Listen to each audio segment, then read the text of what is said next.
hapasina munhu achabuda panze kubva next week iyo kusvika musi wa31 wasvika. Saka intaneti ichadzimwa futi. Saka zvatoda kuita ndezvekuti pari zvino hatigarei takagadzirira kuti tichakomunicata sei. Pari zvino hatigarei takadiscasa kuti meeting points every area yatinogara.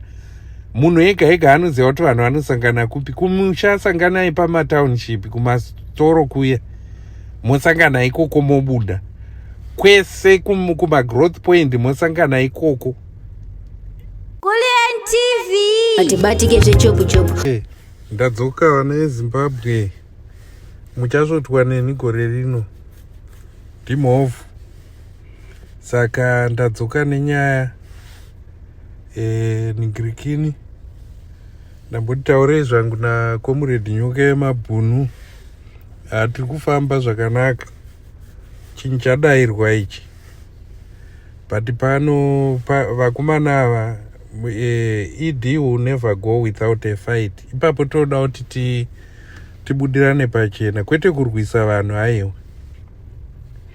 Ari kutoda kurambira pachigaro zviya zvekutoda kudzika midzi. Saka the only thing chinokwanisa kumubvisa ipapo tisu vana veZimbabwe, the only thing chinoita kuti iye aende isusu tikati no, the only thing chinoita kuti vasiye zvavari kuita zviye tikataura kuti hakuna upfumi hwedu hunotorwa, the only thing chinoita kuti vasiye kutaura kuti no to corruption, kutaura kuti no to human rights abuses, kutaura kuti no kuriga ma-elections, kutaura kuti no pane zvese zvavanoita. Toti yes kuma-reforms.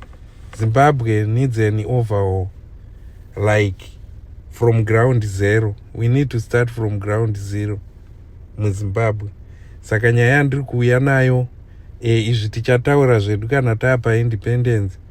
Nyaya yandiri kuramba ndichisimbisa yandiri kudzoka nayo, vakomana vakastaja fake protest iri kuda kuitwa neFriday musi wa21 iri kutungamirirwa naStan zvorwadza. Ndambozvitaura masikati ende ndicharamba ndichizvizokorora kuti zvirambe zvichienda kumberi, vanhu vanyatsonzwisisa zvavari kuda kuita. Vari kuda kuti pari kuitwa fake demonstration iri staged. Saka kuharasa mavendors kwavaiita kuita kuti muite hasha, and then pakanzi demonstration munotobuda makatsamwa. Saka kana mabuda makatsamwa panotoita kanoizi, because panoita vamwe vanenge vachida kudziridza tumapurisa tumwe tuya tune tuchida kungovharidzira, and then motanga woka kutema nematombo moita sei. Saka zvinoita advantage kuna ED, because Stan zvarwadza wacho ari kuda kurepresenta mavenda munhu waMunangagwa. Stan zvorwadza wacho kantoriwo katsotsi kakadya mari dzemadhona ari kuningirikini, ari kutajamuka. Saka vanhu vanozikanwa maitiro avanga vachiita nguva yese. Saka ari kuda kudedzera fake demonstration yekukuvadzisa vanhu, yekuparadza zvinhu, kuitira kuti demo inozoitwa musi wa31 chaiyo iparare. Saka demo yemusi wa31 indinotaura nevanhu vese kubvira kupi handingamensheni zvangu kunyatsotaura kuti dyo, but kubva kuma-security services acho pane vanhu vandotaura navo. Saka vari kuti pakaitwa assessment nemandigirikini nema-security agencies. Mudhara akasvikoudzwa kunzi ide akasvikoudzwa kunzi nyangwe referendum yaari kuda kuita yekuti hati amende constitution haawani kana 30 votes muZimbabwe. Zvandiri kuudza izvozvi izvi ndosaka makaona vakazoabhandona kuti hatichaiti referendum, hatingochinjai kuparliament. Saka muri kuona kuparliament kuya maMPs ese amuri kuona ariko, nyangwe triple C havasi vanhu vari right. Vatengesi vese ivo vanhu vari kuitira politics mari. Saka nyika yedu haina kwainoenda tiine vanhu vakadaro. But the main issue is please regerai kuinda kudhemo iri kudeedzerwa naana Stan zvorwadza. Anenge aenda ziya kuti kana waoneka mumba unogona because vari kuda kusacrifice vanhu. Kana vasacrifice vanhu vowana way yekubhana zvinhu zvese, vomisa zvinhu zvese, woti Zimbabwe maane noise mazoita sei, because you can't just shut Zimbabwe oita state of emergency pasina chaitika. So they are trying, they are working day and night kuti vaone kuti vocounter sei demonstration iye. But demonstration iyoyo ari kuda kuseenzesa vanhu. Kana achiba mari anobana ana Wicknell vechidikinzwai. Imi muri kuda kuseenzeswa kuti muprotecte Mnangagwa. But kana achiba mari anobane vana vake, kana achiba mari anobana ana Wicknell, kana achiba mari anobana ana uyu nana Scott Sakupkanya. Zvese zviri kuitwa zviya zvekuti kwaane timu yebhora, itimu dzaED dzese dziye, itimu yaED. Zvese zviri kunzi Wicknell ane kambani inoprinta ballot papers, makambani aED. Can you imagine kuti mune muchikontesta nemunhu ane kambani iri kuprinta ballot papers acho? That is the reason yekuti isusu veopposition taona kuti regerai tisapotane nemakomrades aya, regerai tibatsirane nemakomrades ava, uori uri muZimbabwe uende. Ende uori hwacho hakusi kuti vakuitira zvekupfuma, vakuitira zveutsinye chaizvo zvekuti angotaura anochekwa muromo, angotaura anokandwa madisused mines, angotaura anokandwa mvura akasungirirwa matombo. Saka munoti vanhu vanofanira kutichengeta ndo vari kuita izvozvo. Saka hatina kwatinoenda senyika, hatina muZimbabwe. Government yemo ndo problem. MuZimbabwe system iri kuseenzeswa nana ED ndiye problem. Do you know kuti iyo ZANU-PF pachayo is a party is not a problem. ZANU-PF, but system iri kuseenzeswa nevanhu vari muZANU-PF ndo problem. System iri kuseenzeswa nana ED ndo problem. Saka vechidiki musaseenzeswe. Kana papa mari iye zvino mune muri kumba, vamwe vane madzimai, vamwe vane vana, unoziva ndinonzwa mwoyo wangu kurwadza. Uchiti pakaungana vafana unoona kuti ndogara ndichitaura kuti vakomana vese vangadai vari kubasa kavachitonzi vakomana vachauya paholiday, pando vakutogara kumisha, ndo vamwe vakatorizota kuti ndo zviripo, we accepted kuti tinobirwa zvedu munyika medu. Muhospital mese muri kuvhira madzimai ane pamwiri muye. Musafunga kuti mishonga haitengwi, inotengwa woendisa kumaprivate hospital kwavo. Pane ningirikina I've got my colleagues ari ku-NHS kunoku anosenza kuma-hospitals. Kuma-hospital ekuno vanogara vachichinja zvinhu zvakaita sema-hospital equipment, mabhedzi chichi. Ende vanotobvuma mukati kuZimbabwe hakuna maningirikini, vanokupai ma-thousands emabhedhi ari emhando yepamusoro chaiwo ari adjustable haya. Saka ZANU-PF haidi kuti zvinhu zvakadaro zvipinde. Inoda kuti kuma-hospital kuya kurambe kwakadaro. I know a group of people, my colleagues angu vakareisa, akatouya akabatwa nezimura, vakaramba kuti aende kuma-hospital, vakatora vakati bhadharai juti vachichaja mari isingaiti, vakandiisa kuma-private hospitals avo. Can you imagine utsinye hwakadaro? Saka ndo vanhu vatiri kuda kuti tibude musi wa31. Do you know kuti vakadiscover kuti musi wa31 muHarare muya muri ma-security agents akaita akanosurveya paground, vakadiscover kuti muri kubuda vanhu more than vanosvika approximately 7 million muHarare chete, nevamwe vanenge vabva somewhere, vanenge vabva kuna ana Mutoko, kuna ana Chichi. Saka that number approximate ndo yakareizwa. Saka vakomana vakambva vapanika. Saka they are very dangerous now. Saka zvekuti bhora hatitambei takarichenjera, ende vari kuda kuti musi hazvichamisiki kuti munoona achiti hapasina munhu achabuda panze kubva next week iyo kusvika musi wa31 wasvika. Saka intaneti ichadzimwa futi. Saka zvatoda kuita ndezvekuti pari zvino hatigare takagadzirira kuti tichakomunicata sei. Pari zvino hatigare takadiscasa kuti meeting points every area yatinogara. Munhu ega ega anoziva kuti vanhu vanosangana kupi. Kumusha sanganai pamatownship, kumastoro kuya mosangana ikoko mobuda. Kwese kumagrowth point mosangana ikoko, vanhu vachimita ikoko, nyange pasina foni, nyange pasina chii. Signal ichauya, iri kuuya manje. Mudarageza muchamuona. Saka ningirikini togara takangwarira izvozvo, and we need to be very very careful pese patiri kufamba kusvika musi wa31, because mumba mapinda musha waita imbwa dziri kumambudzi dzevanhu. Saka imbwa kana dzadaro dzinoitwa sei? Haungachengetika imbwa yekuti iwe unofamba uchiripa everyday. Ndozvaita president wedu. Taita munhu arura mumusha, arura zvekuti ndibaba vari pamba yekuti mwana akabvunza kuti baba mauya nei, unotemwa nesando musoro, unofutsira. Mai vakabvunza kuti koma marara kupi komuri kuuya kwachena, vanochekwa chekwa vachivigwa, vanourayiwa pamberi pevana vachiona.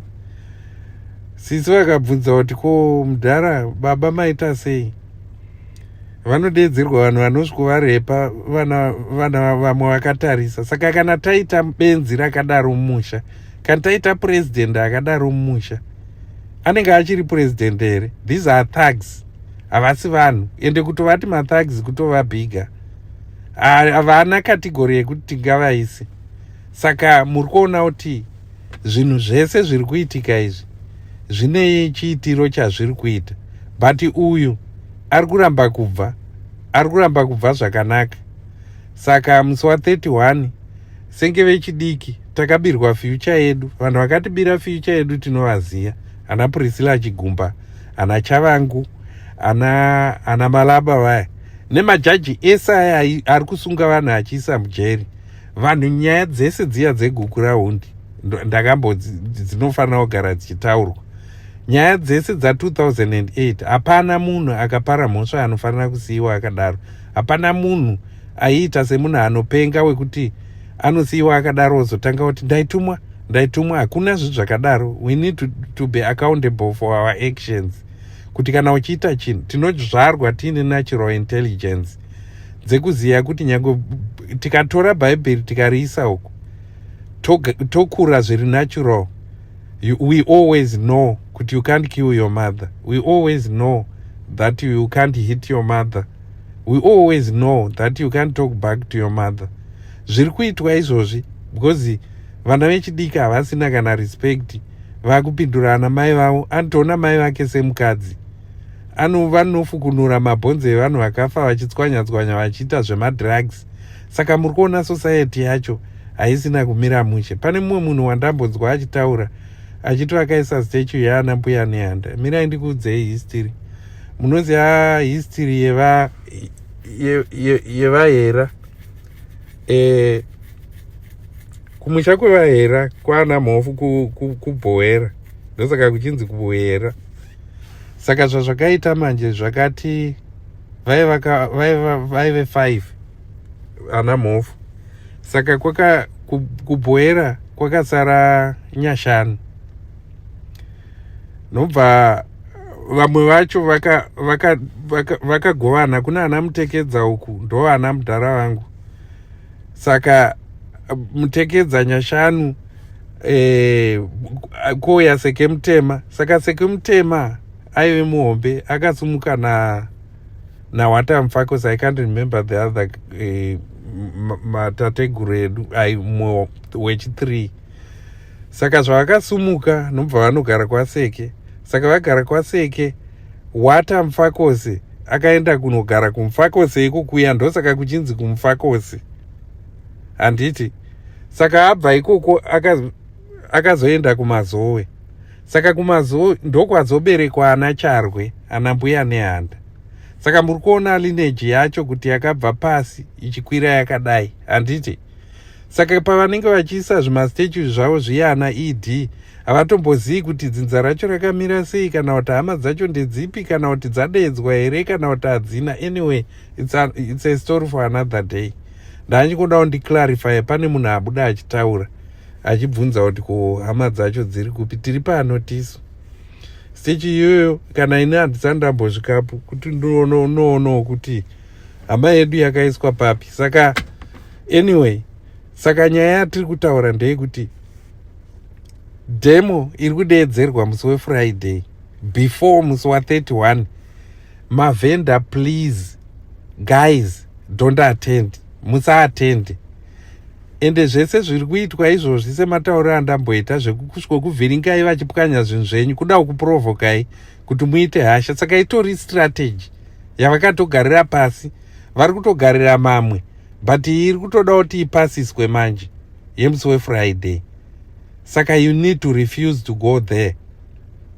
We need to reject these guys. Whatever zvavachataura izvi, don't listen to ED. Haasiri president, haana kupinda zvakanaka, haana kuwina maelections, vari kubira nyika. Do you know kuti varungu vari kutaura kuti maminerals anoburitswa muZimbabwe every month anosvika 1.5 billion. Ivo vanhu vatengesa ma2 million oisa mari muhomwe, kana watengesa 500,000 oisa mari muhomwe. Saka tiri kuita malosi. Fungai kuti let's say kubva kana kuti 1980 dai taizotoka maminerals edu, kana dai taitengesa tichichengeta mari, tingadai takapfuma zvakaita sei? Kana South Africa ingadai isingapindi. Pane kuda kwekuti tine vanhu tine mhuka as leaders.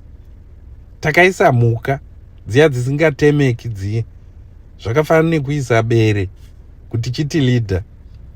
Handineri ngoti paune wakotsira unongowana usina gumbo. Ndozvatakaita nemaleaders edu aya. Saka please, musi wa21 iyo demo iri kudeedzerwa nazvo rwadzai, musaende. Iri staged. Vari kuda kusacrifice vanhu, vari kuda kudeclare state of emergency, vari kuda kudzima internet kuti vanhu vashaye communication pachazoitwa ningirikini. Saka vedu be very careful. Hatigarai takaplana, we need to be smart. Ndoziva maZimbabweans makangwara ndivo vanotongoda kutipusisa kuda kutiita masaskamu kunge vanhu vasingazivi zvavanoita. But what I know from the bottom of my heart is vanhu vemuZimbabwe tine rudo, tinodanana, munhu wese hama yako. Saka hatibatanei. Zvemapolitical parties zvaramba. Isusu takatanga kubvira kudhara nana amaidongo tichiri vapana chaiko, tikamboda kurwisa president Mugabe, tikaita sei, takatombonetsa nawo, haikona zvekutamba. Iwo president Mnangagwa vanozviziva, pakauya vachikambenera Mwashita kuSunningdale, takavatema nezvidhina, but zvidhina zvataivatema nazvo zvaive zvakaunganidzwawo pamba pemumwe munhu aitoda kuvaka. Tichatomubhadhara munhu iye amenoti achiriko here. Saka ningirikini hatiziyei zvati. Saka what I'm trying to say is, isusu takatraya kubvisa vakomana ava, takarwa hondo yedu kuti MDC ite zvayakaita izvi. Takarwa varume. Ndanzwa mumwe munhu pane imwe audio yandaisa achiti imuri ikoko, huyai takasenza kuti MDC imire zvayakaita, kuti mapolitical party, even kuti Triple C ikwanise kuita zvayakaita zviye. We sacrificed, we paid money, we donated money kuti zvinhu zvimire zvazvakaita. Saka musatoonawo sekuti takatiza, musatoonawo sekuti hatidi kuti kuZimbabwe kunake. Hapana munhu anoda kugara kunyika isiri yake. Ndosaka tiri kushingirira kudai. Hapana munhu isiri hama yako. Panokuona uchitambudzika, mwoyo wangu unorwadza. Vanondiziva panoenda kuZimbabwe, ndinotraya kuzviminimiza kuti ndive equal pane munhu wese. Ndikasvikawo pane masese tongosvikomwa iwayo, ndikangosvikawo pane 7 days tongosvikomwa nevanhu tichitandara tichiseka. Handidi kuita outstanding. Zvinondirwadza, zvinondibaya moyo. Sometimes ndotoenda nebhazi kumusha ndisingadi kuti ndinonzwa moyo wangu kurwadza ndichiona mwana mudiki achifamba asina kudya, miromo yakaoma. Handizivi kuti vamwe vanhu vakazvarwa sei, but as for me hazvisi kundiitira mushe. Hatibatsiranei nyika ifambe, hatibatsiranei tisimudzirane. vanogona kuchikoro, tosundudzirana tichienda takadaro tichidoneta mari vapana vachienda kuchikoro. One day Zimbabwe ichabudirira, one day ichave history, one day vana vechidu vachaitawo upenyu hwakanaka hwatinenge tavasiyira, one day tichaita hurukuro. But one day ndinoziva kuti ED achapinda mumahistory books as the worst, as the most evil person ever came from Zimbabwe. Ndozvandinokurudzira. But demonstration yemusi wa21 musabudi, demonstration iriko musi wa31. Kana muchida kuona kuti zviri staged, why vari kuda kuita before why vasina kuti kana kuti musi wa20 April voita yavo ana Stan zvorwadza.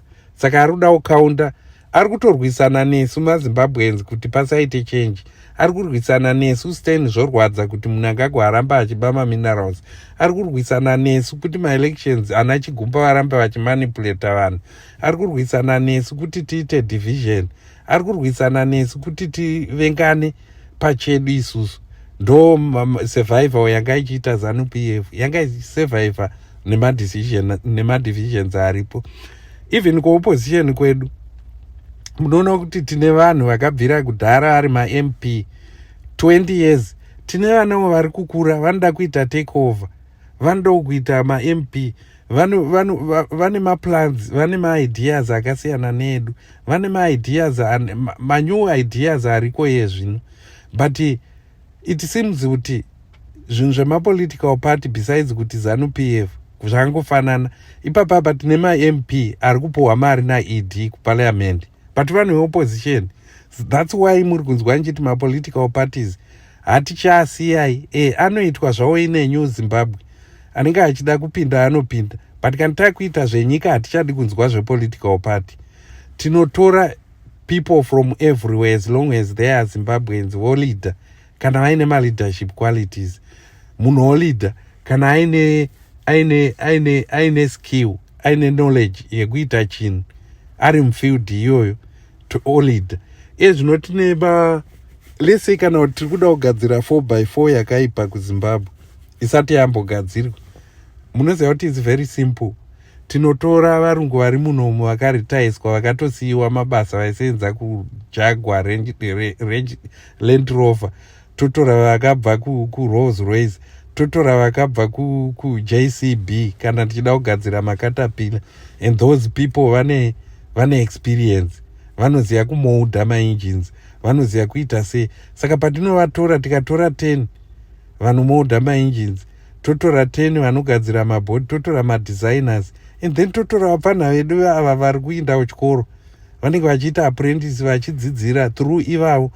Fezi yemadhara atatora kunze aya ikabva, tine tasara taane vanhu vane skill, zvoramba zvichiinda zvakadaro. Ndo zvinosumudza nyika ka, kwete kusumudza nyika nekutukwa, kuti president anenge achituka vanhu vanoita 5 years vachironga kuti opposition toponda vanhu sei, vanoita 5 years vachironga kuti kwakati kwawanikwa gold ende tinoritengesa kuJapan.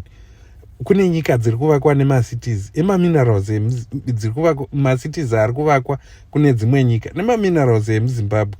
Kune masities akamira izvozvi nemaminerals ari kuZimbabwe. Isu chataita hapana, tichingosekerera vanhu vachiita so. Saka veduwe, ngatibudei urombe hwatapinda tiri kusekwa nenyika yese.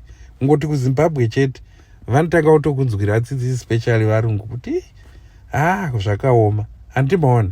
Saka tinoda here life yakadaro?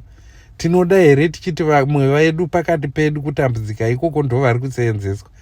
Ndiye munhu anoswera achikumbira vanhu upfu mumaraini, apa abva kunorova vanhu usiku, abva kunorepa vanhu usiku, abva kunobata vana chibharo, abva kunorova mbuya mbama, abva kunosairira sekuru kuti muri veopposition. Ndiye munhu anozvokukumbira upfu, ndiye munhu anonosapotana ED papa mari kupopuhana wiki nero. Aiwa, hatigarei. But chandiri kuda kukurudzira, garai makagadzira internet ichadzimwa kuti pashaye communication. Saka hatigarei tichiziva mapoints ekusangana, hatigarei tichiziva kuti musi iwoyo ndo uri kubva Mnangagwa. Ende Mnangagwa uprising iyoyo haiperi kusvika abva. Ndo mashoko andinawo. But vanoita zvekutengesa musanyeperwe. Iyi itori demonstration iri kurongwa naED. Imuri kufunga kuti muri kuitira ED demonstration but iye ndiye ari kuironga. Zvinofamba sei manje? Zvingaita here izvozvo? Saka just be aware. Sendai message kune vanhu vese kuti tione kuti tazivisana kuti vanhu vaita aware kuti chii chiri kuitika. Musi wa 31 ndo uri kubuda vanhu vese. Musi wa 31 ndo unobuda mavhenda. Hakuna anozviseparata kuda kucreata division. Saka ndinokutendai maZimbabweans nekunzwisisa kwenyu. Unhu hwedu hunoyemurwa kwese, nyangwe kuno kwatiri vanoprefer maZimbabweans wherever kwatiri. Mukatarisa kunational health services kuno kuNHS kwakazara maZimbabweans. Mukatarisa kumacompanies akawanda kunana kuengineering, any company yamunofunga nyangwe kuRolls Royce kune maZimbabweans. Mukatarisa kumauniversities maZimbabweans ariko. Mukatarisa kuJaguar Land Rover maZimbabweans ariko. Mukatarisa kuBentley maZimbabweans ariko. Saka hatisi kuleka skill, tiri kuleka leadership. Saka ndo zvatiri kuti hatibudei tigadzirise nyika yedu, hatibudei vana vedu vakwanise kusenza, hatibudei tiite kuti maminerals edu aningirikire. Tikadai Zimbabwe tisingambose indi kubasa tichisenzerwa nedzimwe nyika zvaitaurwa naPresident Chamisa zviye. Saka ndinokutendai, moswera zvakanaka.